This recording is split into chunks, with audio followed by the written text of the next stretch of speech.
juta rakyat Ukraina telah menjadi pengungsi, baik luar negeri maupun yang pengungsi di dalam negeri sendiri. Dan ini sekitar hampir sepertiga jumlah penduduk total di Ukraina. Dan sementara itu serangan bom Rusia yang sangat sengit telah menghancurkan berbagai kota besar seperti Kiev, Kharkiv, dan Mariupol, sehingga kota-kota ini banyak mengalami kerusakan yang sangat parah. Sekjen PBB Antonio Guterres telah mengutuk tindakan Rusia ini dan menyatakan bahwa perang di Ukraina, saya kutip dia, secara moral tidak dapat diterima, tidak terjustifikasi secara politik, dan juga secara militer tidak masuk akal. Dan pada tanggal 24 Maret di sidang Majelis Umum PBB, 141 negara telah mengeluarkan suatu resolusi yang dengan tegas mengutuk invasi Rusia dan meminta agar Rusia segera menarik pasukannya dari Ukraina secara total dan tanpa syarat. Dan resolusi PBB yang bersejarah ini juga ditandatangani dan didukung oleh pemerintah Indonesia yang bertindak sebagai co-sponsor dari resolusi Majelis Umum PBB ini. Nah, bagaimana situasi di medan perang di Ukraina sekarang dan apa skenario ke depan untuk mencapai perdamaian? Nah, inilah hal yang akan dijawab oleh Presiden Zelensky dan FPCI sebagai suatu komunitas yang berdedikasi pada perdamaian internasional, sangat berkehormatan untuk dapat menjadi host untuk pidato Presiden Zelensky yang pertama kalinya untuk menyapa publik di Indonesia dan juga untuk kawasan Asia Tenggara. Dan acara hari ini diikuti oleh peserta lebih dari 79 negara, ya, dari Singapura ke Kuwait, dari India ke Haiti, dari Fiji ke Laos, dari Polandia ke Rwanda, dari Meksiko hingga Romania, dan berbagai negara lainnya. Dan saya juga ingin menyapa para pemirsa yang juga menonton acara ini di Metro TV. Ya. Sudah hadir bersama kita Presiden Zelensky, bergabung langsung live dari Ukraina, dan beliau baru menjabat sebagai presiden pada tahun 2019 dan umurnya baru menginjak 44 tahun, dan dalam usia yang sangat muda ini beliau telah menjadi perhatian dunia karena kepemimpinannya yang sangat inspiratif dalam menghadapi situasi genting peperangan di Ukraina dan juga dalam memimpin rakyat Ukraina untuk melawan aksi invasi dan agresi yang dilaksanakan oleh Rusia. Presiden Zelensky, Dobry den, jak sprawy, witayu was z Indonezji. Thank you for joining us, and I would like now to invite you to deliver your speech. And as usually on this kind of occasion, I wear a suit, but this time in solidarity, empathy, and sympathy for your fight, I am also wearing a T-shirt just like you. President Zelensky, the microphone is yours.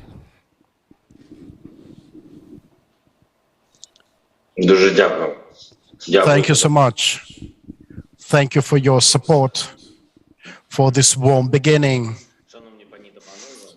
Oh, dear ladies and gentlemen, I'm thankful, first of all, for this possibility of addressing you today for this communication that we are going to have.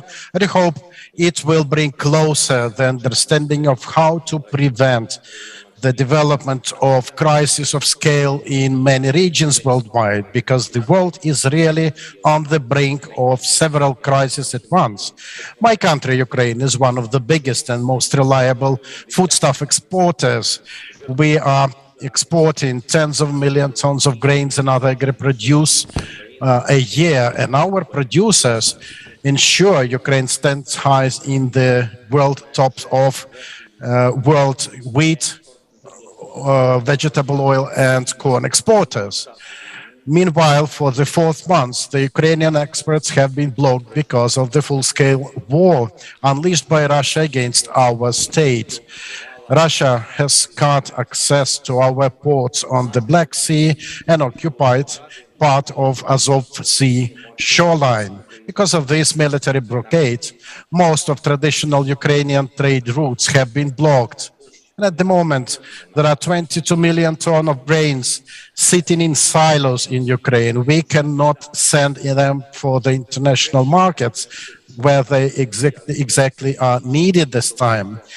And it is already palpable and feeling that the prices for grains and cereals, also for other foodstuff, can see catastrophic spikes. And some countries, traditional exporters of foodstuff, already have to make decisions to cut the exports of certain agri-produce in order to prevent domestic prices from spiking and protecting domestic consumption. According to UN estimates, some 40 to 50 million people may additionally face the prospect of hunger this year. And I think this is quite a conservative estimate. Meanwhile, hunger never comes alone. It also brings with itself political chaos, further deterioration of situation, ruins social life, and creates definitely difficult and dangerous conditions for ordinary people.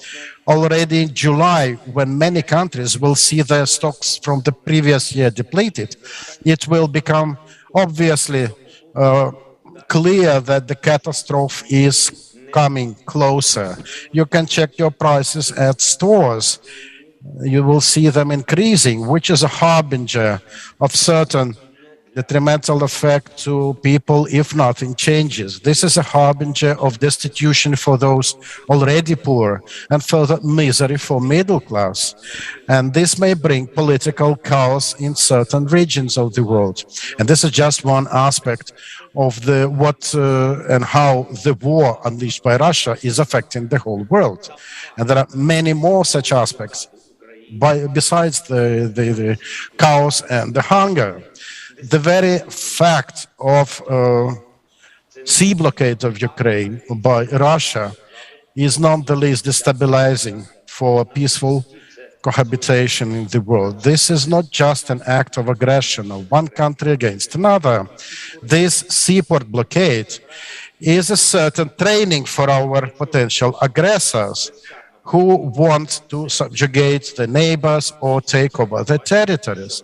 If Russia is successful in going unpunished through that in its war against Ukraine, then other countries will see that sea blockade is supposedly admissible instruments of exerting pressure in the modern world, which will mean that no trade route, no country will be able to feel safe. Then there is a third aspect, the very nature of the war waged by the Russian nation against us.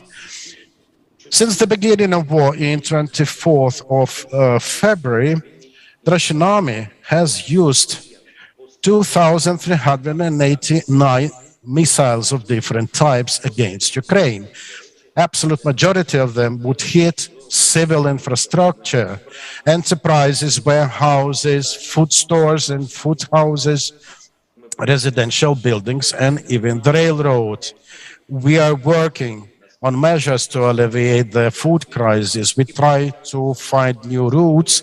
We want to supply the world market with our grains using the railroad, and we will do it via European ports.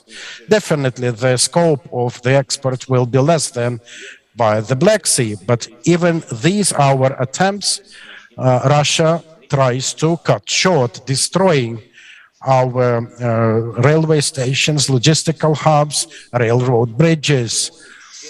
Hundreds of Ukrainian cities, towns, and townships have been completely ruined by Russian air and artillery strikes. And now these are just ruins, the black, scorched, empty cities. For 3 months, Russian military planes have appeared in our skies for more than 3,200 times, and there is no facility or object that they would not bomb. More than 600 of healthcare institutions, hospitals, maternity houses, outpatient departments have been destroyed. They also destroyed nearly 2,000 education institutions, from universities to schools to kindergartens.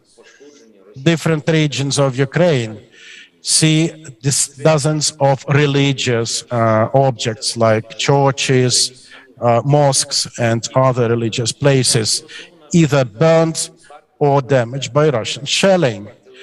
Just yesterday, Kharkiv, one of our cities, saw 9 people die because of Russian artillery strike. Among them was a 5-month-old child and her father. The body of the infant, the father was carrying her in his hands, was thrown by the explosion on the roofing on the building entrance, and it was even hard to find her body. The mother was heavily wounded. This is the daily realities our country have to live through from 24th of February. And this is the story that has started long ago. Back in 2014, Russia took our Crimean Peninsula and started the war on Donbass into regions of our countries. 8 years later, Moscow decided to launch an onslaught against the whole of our state. And the Russian government thinks that Ukraine has to be a colony of Russia.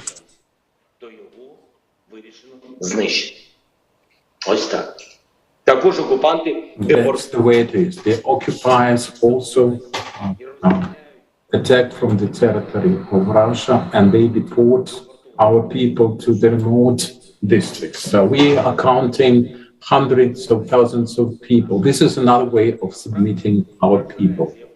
And it is really astonishing how ready they are to introduce the old colonial times and orders and their power imposing it on other people. The fourth aspect is how they treat people in the occupied territories. We have the experience of the Crimea that since 2014 has been under control of Russia as the occupying force. It was turned into one of the most dangerous places in Europe for all the people who value freedom and for the indigenous people, the Crimean Tatars in the peninsula, Muslims.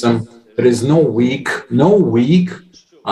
during those 8 years without news on the new repressions or trials against those people who do not make the occupying force happy. You cannot find in Europe any other place like the occupied Crimea, where on such a massive scale they repress and persecute Muslims who want to live their free lives. How can we ignore that or take no heed of that? This is happening in front of all the world. And the fifth aspect, it's been a long time since we had such a great risk of the mass destruction weapons being employed openly. The Russian authorities are threatening the world with the nuclear weapons, and the global politicians are getting ready for this possibility of the use of so-called tactical nuclear weapons, chemical or biological for that matter, what it means for all of us and for you. What does it mean for the world? First of all, that can lead to changes, to the change of attitude in different jurisdictions towards the weapon of mass destruction. If there is impunity with this Russian blackmail, some countries in the world might think it logical to acquire the nuclear weapons for themselves, for their own purposes. To tell that this is dangerous is to make an understatement. Russia has used the opportunity of Ukraine giving up and abandoning its nuclear arsenal, which was the third by size in the world. Now there is a commitment on the part of Russia to guarantee security of Ukraine after us giving up the nuclear weapons. And instead, they are waging a colonial and predatory war against us. And they are wielding the nuclear weapons at that. Who can then believe in nuclear disarmament in the world? How can we possibly reliably guarantee long-term security for the regions that opt for the non-nuclear status, nuclear-free status. 6 months ago, we could not even imagine that such issues would be on the agenda. But now this is one of the outcomes of the Russian aggressive policy. Ladies and gentlemen, I have presented you with just 5 aspects of the global implications of this Russian war against Ukraine. I'm sure you realize that there are more to it. There are more aspects like that. This is the biggest war in Europe since the Second World War. And nobody can forecast 100% what negative aspects for the world cannot happen for certain. The sooner this war is ended, the better it will be for every people on this earth, not just for us. The sooner we deblock the Ukrainian seaport, the sooner we will stop the unfolding of the international food crisis, because we will dispatch our reserves and the new harvest, which will be smaller this year, because the Russian troops mined our fields and destroyed our agricultural equipment. Russia was conscious, betting on the international food crisis to limit the foodstuff supply, to use it as a weaponized pressure on the world. The sooner we liberate our lands from the occupying force, the better the people in all the world will be protected against the aggressive desires of those people who would like to conduct the same good old colonial policy. If the world is really united and honest with regard to this aggression coming from Russia against our sovereign state, the sooner we will count weeks till the end, not the month till the end of this war. I'm very grateful to your leader, President of Indonesia, for his invitation to the G20 summit this autumn. We accept this invitation with honor and delight, and by autumn I expect the world to solve this big problem. We should not let the big-scale famine happen. We have to stop the atrocities and oppressions on such a scale. We should stop the nuclear blackmail and playing with the threat of chemical, biological weapons. And I believe that at that summit, we will have just the friendly states, the partner states, and we won't have any occupiers or aggressors. So I would like you to pray, all the Indonesian people, to pray for the peace in this world, to save humanity from such threats. Thank you very much for your attention. Glory be to Ukraine. Thank you, President Zelensky, for your message and for sharing us updates about the situation in Ukraine and for highlighting the very clear position of your country. And we assure you that Indonesians do pray for peace in Ukraine.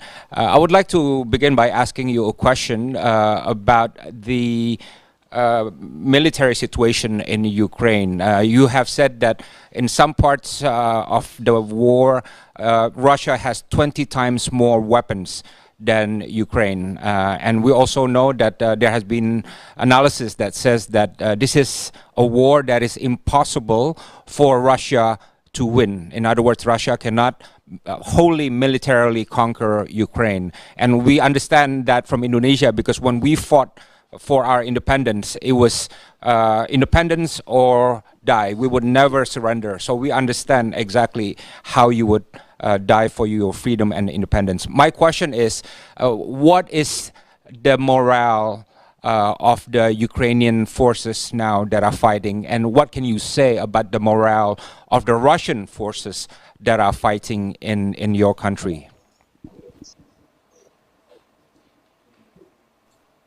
Thank you very much for your understanding, for your support, and for the question. You are absolutely correct. We are fighting for the independence of our state for our homes, our families, our children, our wives, spouses, and our parents. And that's what the morale depends upon. The morale is at a very high level with us, I'm sure. We understand that, unfortunately, there is a great suffering, tragedies for thousands of families that had to flee from the war and abandon their homes temporarily, as we believe. Some of them lost their children. It's an enormous tragedy. And we lost our heroes, our sons and daughters who sacrificed their lives fighting for the independence and freedom of our state, for our sovereignty. I'm sure that every soldier of Ukraine, there are different moments at war. Some is more confident and skillful, someone is less so, but the country is very confident and very united in that field. Speaking of the Russian morale, it is very difficult to tell. What we saw was indeed 20 times more. At the very beginning of the war, they had scores of times in military equipment and the military personnel against us. But when they were first time repelled and discouraged, they retreated, they would flee. They do not value their own people, human lives, and their own military. And so we can have different attitudes towards their force, but we can see that the enemy can be sometimes respected, sometimes can be confronted when they behave in a military way, without looting or raping people. We cannot have respect for that force, and the leadership of Russia have no respect for their own soldiers because they sacrificed thousands of people just to appease their political appetites. They have many people, and the technical prevalence is on their side. But nevertheless, we have the morale with the spirit, and we have the truth, which is on our side. We never started any war.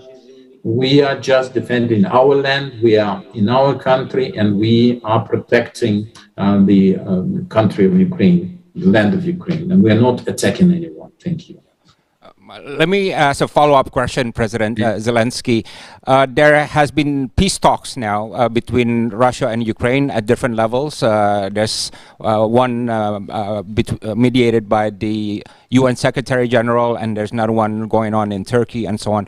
My question to you, do you think that President Putin is serious about these talks achieving any results, or is these talks only to allow Russian forces to catch their breath and to project a positive image to the international community? So is he serious, or is he not really serious to achieve a deal? And secondly, from Ukraine's position, what would be the bottom line in reaching a peace deal with Russia? Of course, I don't expect you to explain your negotiating terms, but what would be the bottom line, the things that you would not compromise on in reaching a peace deal with Russia? Thank you.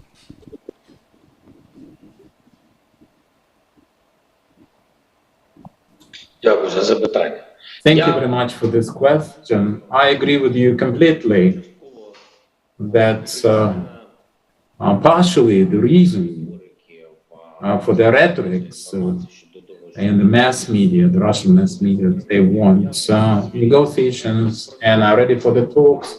They want to postpone, to regroup, to give a respite to their forces, and additionally mobilize some, not all the people, the national mobilization, but partial mobilization of the reserves are being drawn in. The military equipment, they try to secretly buy equipment from some other countries. This is one reason. Another reason is that they demonstrate to the international community that they are close to some humane steps, they want talks. This is not true. This is simply not true.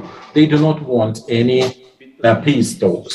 They want to sign some documents, some papers on their conditions, their way to, it will be some kind of an ultimatum.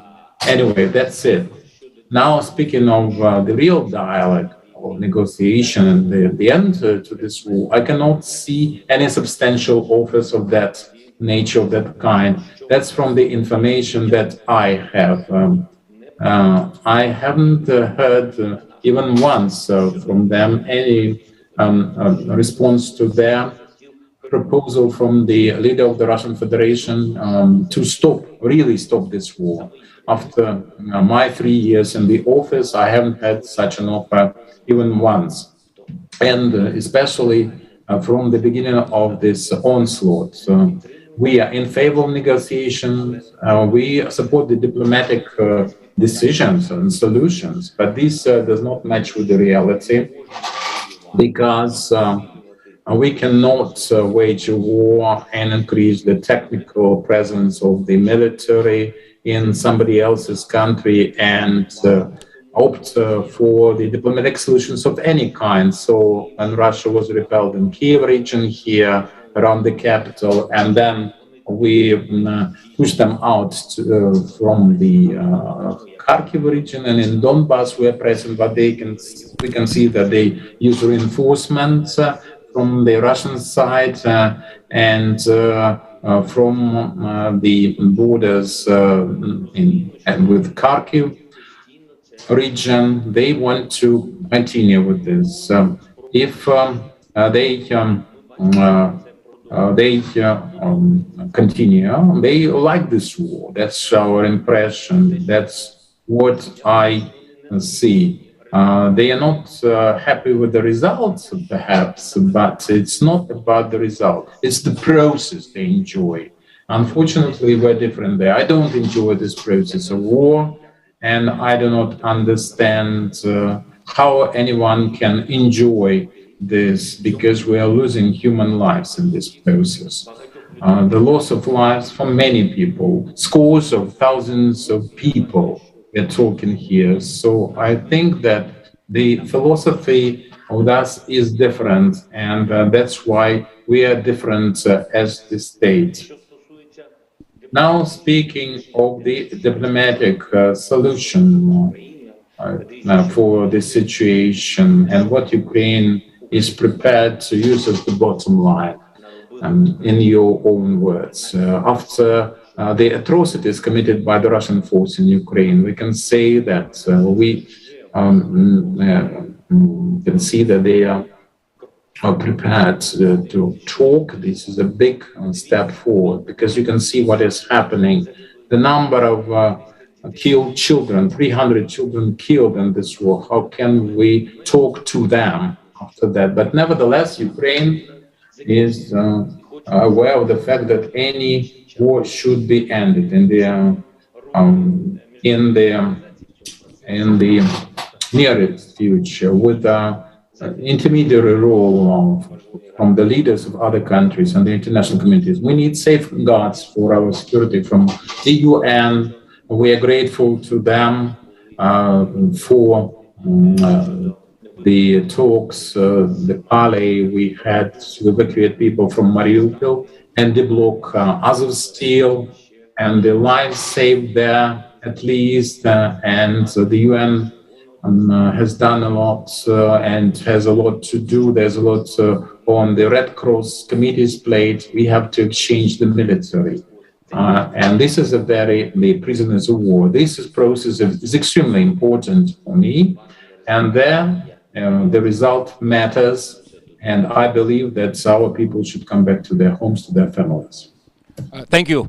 President Zelensky, now I will take questions from the public. We have diverse groups here. I will take 3 questions. First question will be from a student from FPCI chapter. The second one is from Metro TV. And third one is from one of our politicians, Cak Imin, Muhaimin Iskandar. And I should put the FPCI chapter number 1, because in FPCI, a student is king. Right. So now I will give the floor to FPCI chapter student Universitas 11 Maret. Please. Yeah, thank you so much for the opportunity. I'd like to ask a question regarding this problem. So, Indonesian President Joko Widodo has invited you to participate in the G20 this November, and Indonesia has also appealed to G20 members to focus on humanitarian assistance. What kind of support would you like to get from the Indonesian government, and especially for the Indonesian people? Thank you. Please don't answer yet, President Zelensky. The second question is from Metro TV reporter. Thank you so much for your time. Thank you, Dino and FPCI. I would like to ask a question, Mr. President. You have repeatedly said that you want to meet Russian President Vladimir Putin for talks on peace deal. But we have heard that top officials in your administration and military have recently showed less willingness to concede anything with Russia in negotiations. So are you still hopeful about meeting Putin and reaching a deal? Thank you. Now, third question from Pak Muhaimin Iskandar from Partai Kebangkitan Bangsa PKB. Pak Muhaimin. Yes. I am Muhaimin Iskandar, Vice Speaker of Parliament of Republic Indonesia. How is the current situation of refugees? How does the Ukrainian government handle it? How do the involvement of NATO and other EU country regarding the problem of refugees? How far they prepare to provide support for their well-being? Thank you. President Zelensky.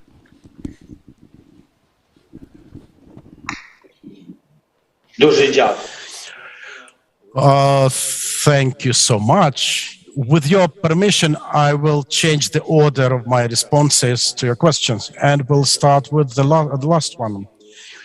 Not because of its priority, but because of the logic of my response. In general, you know, the situation we have is quite challenging as regards the government, the national leadership.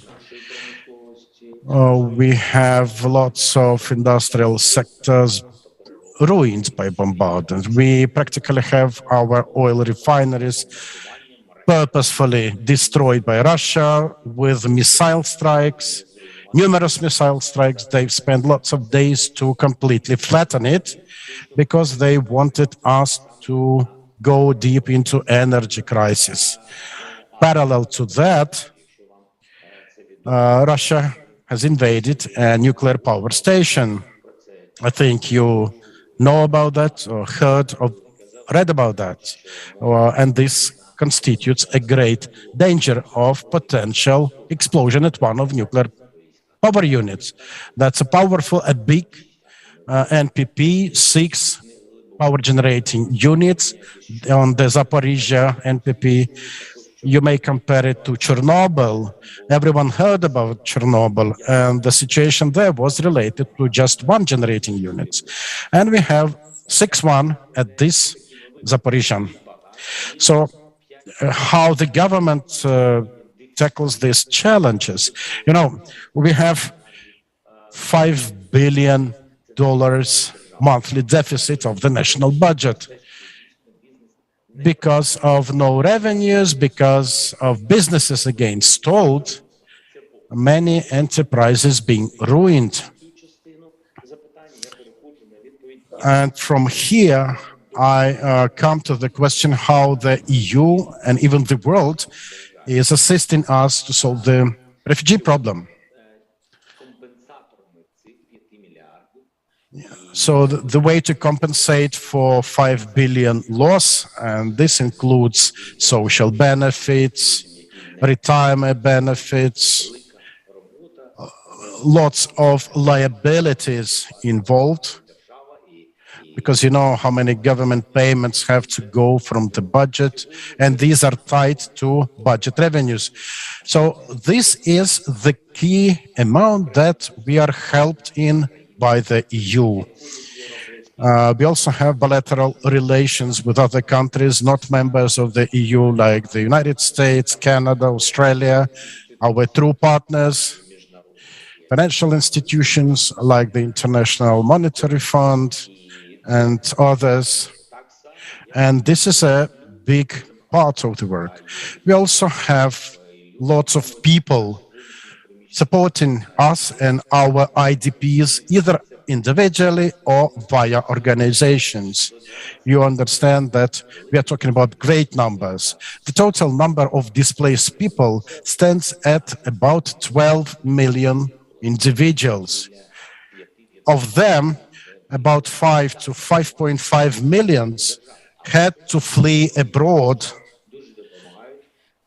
And those people staying abroad, they are helped greatly by the host countries and people at those host countries. Again, this is the majority of EU member states. And our IDPs are being accepted there, even not like guests, but like relatives, like someone close to them. And I think that without their help, without the help of the EU, it would be quite a challenge for us to solve this humanitarian crisis. I think that probably we might cope, just probably, because we are so willing to struggle. But again, it would be a huge challenge, and I cannot thank them enough, those people, ordinary people and governments of our friendly countries, for their support.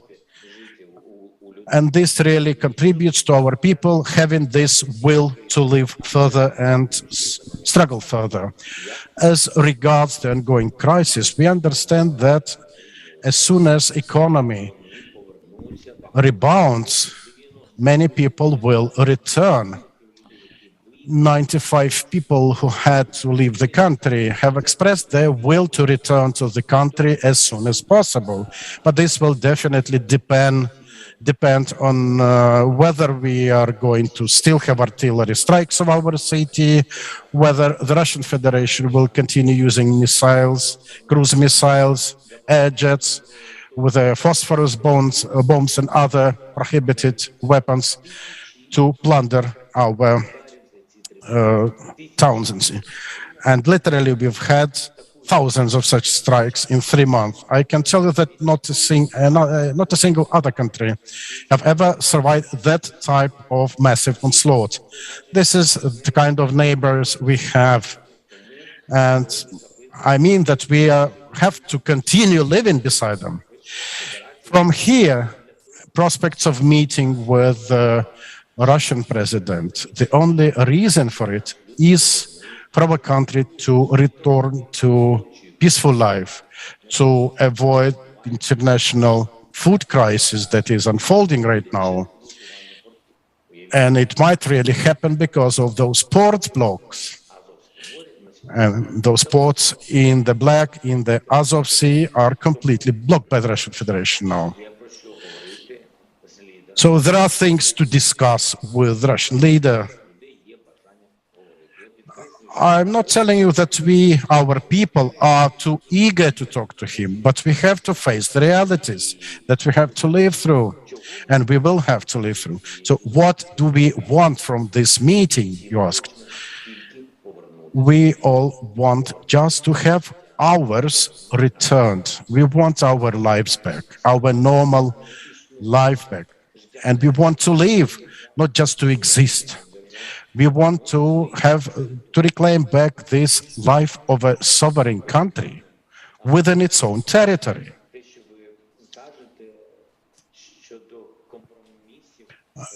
Speaking about potential compromise with the Russian Federation, let me ask you like this. What is the bottom line for you to keep your own country independent? I mean, as soon as you answer this question yourself, you will understand our bottom line. We all want to live in our own country. We don't need anyone's territory. We don't want anything from anyone. We are not going to wage war onto other countries' lands. We want to live peacefully at in our own land without any particular conditions for that. These concerning prospects of negotiations, but again, I'd like to repeat it that for 3 years, I tried several formats in different territories in different parts of the world to offer negotiations with the Russian president, with just one reason. I do want to sit at the negotiations table with them to quit this situation of crisis, of human life loss. I want to agree about peace on our land. This is my only desire.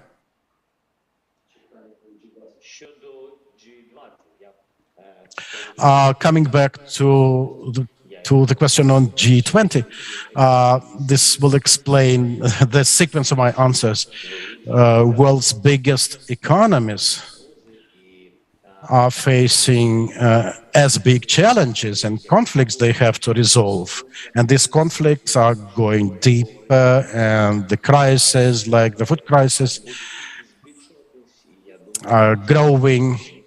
And I fear it might grow so that by autumn time, we may face a real crisis like the one we had with energy crisis in Europe recently. So I do hope that the G20 will be able, knowing the details of the situation, to find a solution out. Same goes about war. The war is in the center of Europe, and unfortunately, this war should really go down in history. And for that, we need every force united, joined. We need to join the forces of politicians, of diplomats, of world's biggest economies. Rather than supporting Russian Federation and its businesses, rather than continuing trading with them, we need to act until they stop their policy of aggression. And it's a question to the national power, national management. But still, the nation, the people also have to be responsible for the policy, the aggressive policy that the government wages. And I think G20 has to be able to put a stop in this sentence, supporting Ukraine. Thank you very much. Now I would like to go to the next 3 questions. Question number 1 will be from Safina. Перше питання від The first question will be from Safina, Milk Tea Alliance. She has, by the way, organized a online petition to end the war in Ukraine. It has 70,000 signatures in Indonesia so far. Secondly, from our parliamentarian, Roro Dia, one of a young politician who is also a climate activist, and she's from Golkar, and she's from Golkar Party, and she's from the Commission number 7. And the last question from Bambang Harimurti, one of the most prominent senior journalists in Indonesia, formerly of Tempo magazine. The first question for Safina. Hello, Mr. President. I'm heard. I'm Safina Maulida from Milk Tea Alliance, pro-democracy, the biggest pro-democracy activist alliance in Asia region and beyond, and also part of Asia Democracy Network.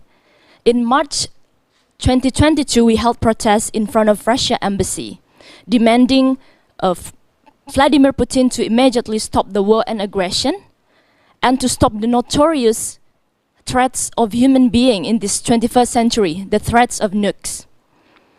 And the months after, like Dino said, we published international petitions to demand President Vladimir Putin with the same message as we bring at the protest, with 77,000 signed from all over the world, including Indonesian people.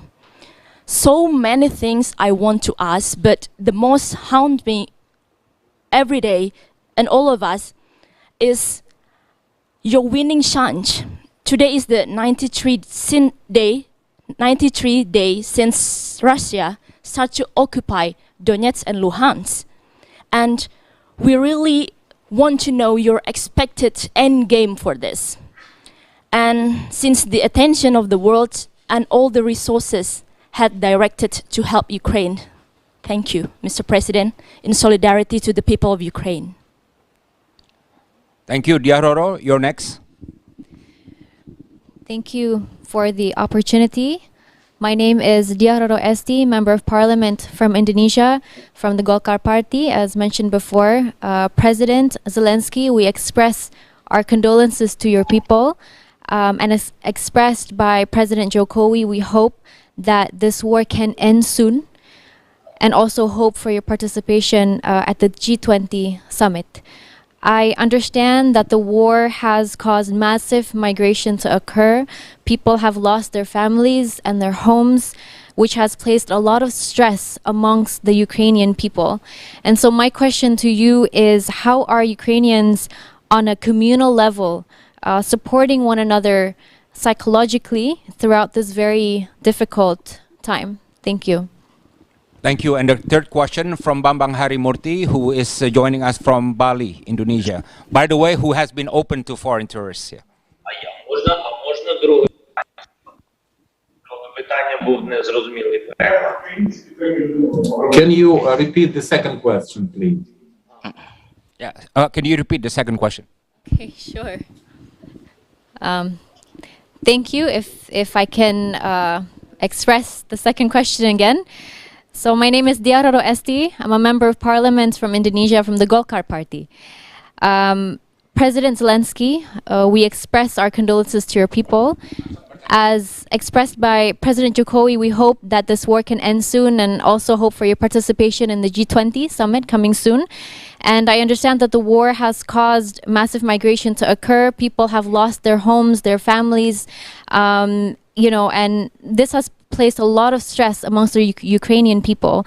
And my question is, how are Ukrainians on a communal level supporting one another psychologically throughout this very tough time? Thank you. Thank you. Bambang Harimurti from Bali. Thank you, Pak Dino Djalal. President Zelensky, I'm a journalist, and I noted with grief that at least 14 journalists and media workers have been killed in the line of duty since the invasion of your country this year, the ultimate prize. What do you think we should do to ensure that their professional sacrifices are meaningful and not in vain? A few months ago, after I wrote my editorial, I feel that our government not reacting fast enough. I went to stage a rally in front of the Russian embassy in Jakarta, sending a flower saying, President Putin, please bring back your troop home safely as soon as possible. But I feel there should be more we can do.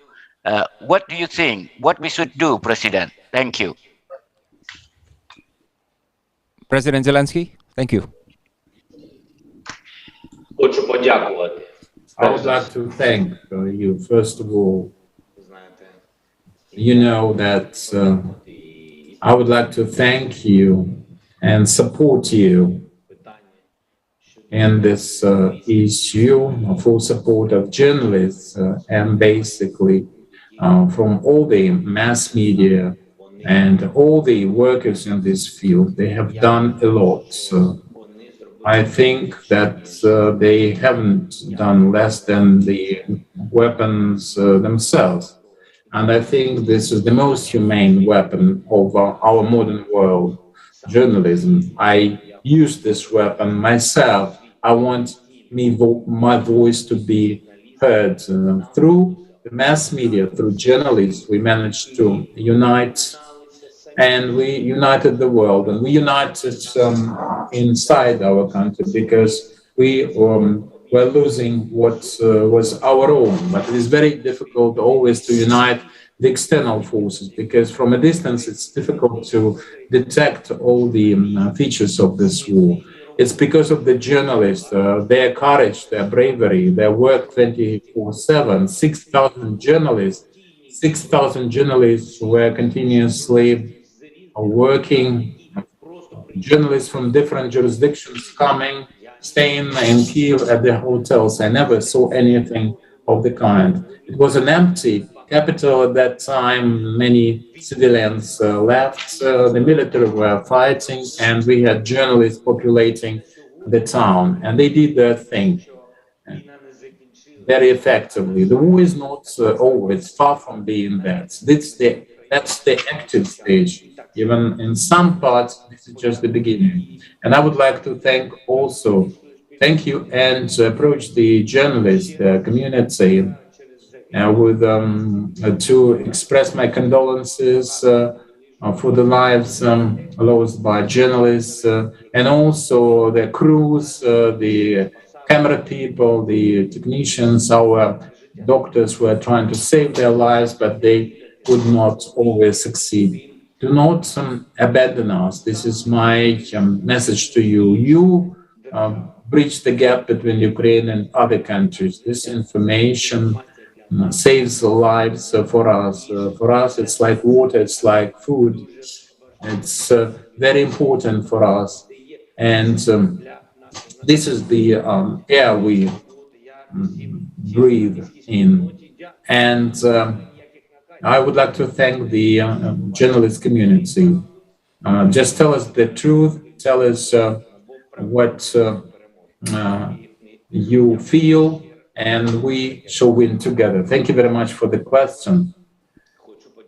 And I would like to thank the first speaker from the politician for the question, the first question. And she said that they united and protested together. That's what we saw in many countries of the world, when common people, students,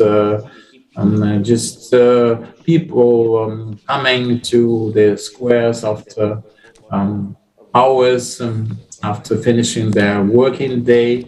And we had all this information on the network, and the world saw itself uniting around Ukraine. I'm very grateful to you for coming to the embassies and supporting Ukraine. People saw that. Then step by step, drop by drop, we can feel in that bucket, and that was kind of rain, consisting of droplets that are not invisible anymore, because it was pouring. And everyone saw what Russia was doing to our state. That was extremely important for us. And you asked when the end would come. The end would come, this is the war for independence. And on several occasions I mentioned that in 1991, regardless of the fact that our state for many years, on many occasions tried to fight for its independence, facing different historical challenges, and it was at different points in our history. In 1991, we got the independence, we received it. It was handed over to us, and we could be happy that independence for many states was received peacefully, unlike many other countries where people had to fight for the independence. In 1991, we didn't have to fight. But unfortunately, it never happens that way in life. We have to fight, because everything has its price. That's the world, the way it is. It's pragmatic. So we are fighting for our independence. It's a postponed war. It's a postponed fight for our nation and for our people. So that is why this war will end when we gain our independence, fighting for it. Now about the second question. About the G20 event. I cannot leave Ukraine and I cannot go anywhere in person because I'm staying with my people. They need my support and I need their support here. So if the war continues, with my great pleasure, I will join you. If there is no war, if there is still a war, it can be done online if your leadership can accept this option. And yes, about the communities, the community level, how people are helping each other. I can tell you that there were some IDPs, internal displaced persons, who had to leave the country. But inside our country, we have 7 million people who had to move from one community to another, to the parts still not under the occupation. You can hear the shots and the shelling, but you can see that our army is fighting. We are all united. It's not individual, it's common now. Schools support each other, the universities support each other. From the occupied parts of our country, people get relocated, students enter universities, even the schools. If some schools were overcrowded or some classes, still they would arrange for some additional ones, and people stay with their neighbors and stay with some people they even didn't know before the war. We used to have this this divide, not territorial but mental, the west of Ukraine, the east of Ukraine, the north, the south of Ukraine, different mindsets and different attitudes as regards many issues. But this challenge has united us, and families from the east come to the west, to the center of Ukraine, and we are all united with this desire to put an end to this war and to come back to our homes properly. Thank you very much. Thank you very much, President Zelensky. As a final word from you, I would like to invite you to address one issue. As you know very well, while the UN General Assembly resolution has condemned Russia's aggression and asked Russian troops to leave Ukraine unconditionally and totally, there are some pro-Russian sentiments in some parts of the world, and within nations, including in Indonesia also, there are some pro-Russian sentiments. And the narrative has been that Ukraine, and I quote, Ukraine deserves to be punished for wanting to join NATO. And obviously this is a narrative that the Russian representatives, including in Jakarta, has been spreading to our public. I was just wondering, as a closing word, would you like to respond to this narrative? As a closing word, thank you.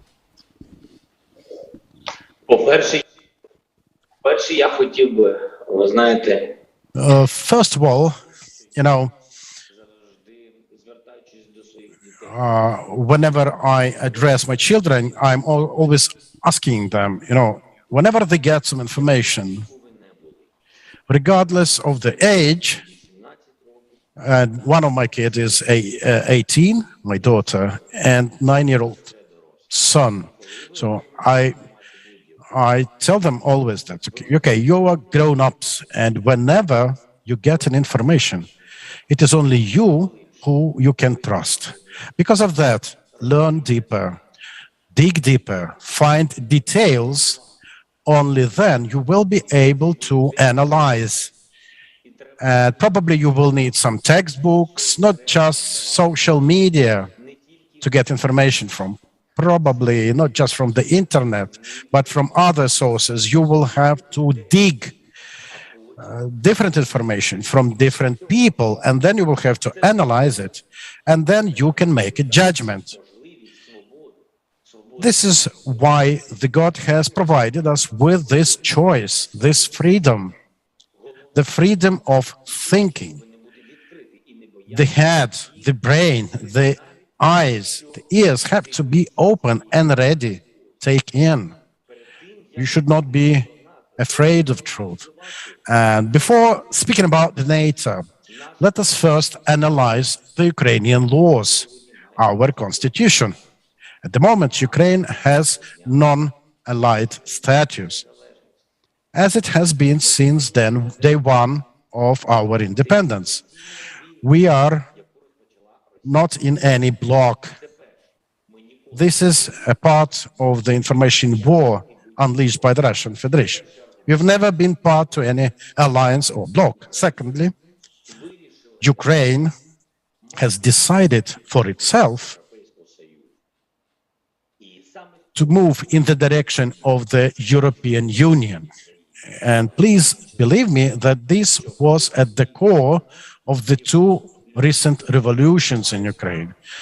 Some want it in Europe, others, but people are free to speak about it. People are free to exercise their choice to go to the European Union. And because of disinformation, because of internal pro-Russian policies, because of political pressure exercised by Russia, we have had those moments in the life of our countries that sometimes would lead to victims. Russia does not want to let Ukraine live freely because it does not believe that Ukraine is an independent nation. Secondly, it is also said in the constitution that it is the Ukrainian people who are to independently decide on its political course. Thirdly, you may not wage a war against a country that is willing to join the NATO. Sweden and Finland are now willing to join the NATO. If you check their statistics and history, they've never had it before. And Russia, with its war, is pushing these countries inside NATO, into the NATO, because they want to get protection. Why people buy weapons? Just because they like shooting and killing? No, and normal people do it for their own protection. With a neighbor like that, you cannot go without weapon. Yeah, you can negotiate anything, but who to negotiate? Russia first shoots, then says, okay, now we are ready to talk about compromise. Let us have a negotiation. This is how terrorists act. This is one of terrorism formats. They say we cannot see you in the EU, and they shoot at us. We can't see you in the NATO, and they shoot at us. And they go in and they grab part of our territory, and then they say, okay, here are our terms and conditions. This is how terrorists have been doing all the time. Some might say, you have to talk to them. You know, there are countries who would never negotiate with terrorists. And when Russia decides to stop being terrorist country, when it recognizes the bloody mistake they have committed, then we will be able to sit at the negotiating table with them to discuss. This is what the whole thing is about. And you see the reaction of the Russian Federation on Sweden and Finland. Suddenly Russia says we don't have anything against them being in NATO.